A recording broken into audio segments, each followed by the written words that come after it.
fait cette courte vidéo notamment pour parler à certaines personnes qui lancent les procédures de voyage et malgré le fait que ça tarde, malgré le fait qu'il y a des difficultés et qui trouvent notamment des explications, sont parfois amenés à avoir des pensées bizarres. Je me rappelle il y a ça quelques jours, une personne qui me disait tantôt que lorsque tu as ton passeport, tu peux aller dans n'importe quelle ambassade et on te remet le visa, n'importe quel. J'ai dit que waouh, vraiment vrai ça, cela? Il me dit oui. J'ai dit que si tu as ces capacités-là, déjà pourquoi venir me voir, ça de deux. Et de deux, mais beaucoup de personnes autour de moi et que je connais, qui me contactent aussi, me demandent aussi la possibilité, ce genre de possibilités-là, avant de pouvoir bien les expliquer comment ça se passe, que de perdre mon temps et mon énergie comme ça, et pour aussi te donner tous ces contacts-là, afin que tu les donnes ce que tu me dis. Tout ça fâché parce que sa procédure a tardé à cause des multiples changements sur le plan des décisions d'immigration. Certes, j'ai mis ça sur le champ de l'énervement, du stress et tout et autres. Mais cela m'a quand même fait comprendre certaines mentalités qui reviennent de temps à autre. Lorsqu'une personne lance sa procédure de voyage et que cela ne marche pas, la majeure partie des personnes ont tendance à venir réclamer parfois l'argent de la procédure. Quand tu les poses la question notamment que mais lorsqu'on demande de visa, est-ce qu'on part juste avec le passeport? La personne dit parfois non, d'autres disent oui, mais toujours est-il qu'il faut bien sûr constituer les dossiers. Cela nécessite aussi l'expertise, c'est-à-dire la matière grise, qui doit être payée. Cela nécessite aussi du temps qu'on met sur le dossier, qui doit être payé. Parfois pour les structures, les agents de voyage et autres, ils ont des charges fixes qu'ils doivent gérer. Ils ne sont pas couchés chez eux et proposent ces services. Même s'ils sont couchés, il y a l'outil internet, le téléphone portable, la connexion internet qu'il faut mettre et même le loyer qu'il faut payer. Toujours est-il qu'il y a des charges.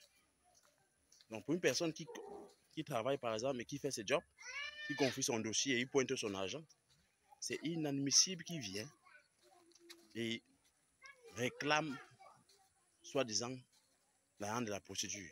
Du fait qu'il n'y a pas visa, pour lui, c'est qu'on n'a rien fait et il réclame son argent.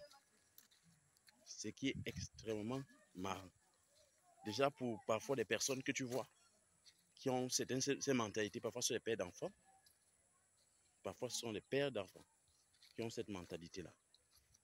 Donc, je fais cette courte vidéo notamment pour dire ici à tous ceux et celles qui aimeraient lancer les procédures de voyage, peu importe le pays, qu'il faut savoir en avance que c'est un risque. Maintenant, le risque peut être mesuré. C'est-à-dire quoi? Avec une étude de profil, on peut savoir si à 70, 80 ou 90% de chances vous êtes éligible pour l'obtention d'un type de visa. Cela ainsi donne la possibilité en avance de savoir que les chances sont de notre côté ou de votre côté pour obtenir ce précieux sésame, pour permettre ainsi de réaliser votre rêve. Mais l'option du refus doit être évoquée. Pourquoi je le dis? C'est parce que celui qui décide de l'obtention d'un visa ou pas, c'est l'agent consulaire. qui a la capacité de donner ou de refuser. Et cela est unanime, c'est-à-dire même l'ambassade, l'ambassadeur n'a pas la possibilité de l'exiger, il n'a pas la possibilité ou la capacité de l'exiger, l'octroi d'un visa. Moi, j'en ai vu pratiquement des cas et des cas aussi étonnants les unes que les autres, où je n'ai pas trouvé la raison palpable pour lesquelles on a refusé les visas à ces personnes. C'était pour les personnes pour les États-Unis, c'était pour les personnes pour l'Europe, le Schengen, la Turquie et autres. Mais ce que j'ai pu apprendre durant tous ces processus-là, c'est que même au-delà des capacités financières, même au-delà de la capacité intellectuelle, il y a aussi la capacité spirituelle à prendre en considération. Nous sommes en Afrique et j'en ai vu assez de cas, tant bien familial même, tant bien me concernant même, tant bien même concernant mes clients, j'en ai vu assez de cas. Donc je suis bien placé pour vous dire que lorsque vous avez ambition de voyager, il faut prendre ne serait-ce que deux, je dis bien deux, minimum deux éléments. Le côté spirituel, premièrement, le côté financier, deuxièmement. Lorsque vous prenez ces deux éléments en compte, vous êtes capable de voyager, peu importe le pays.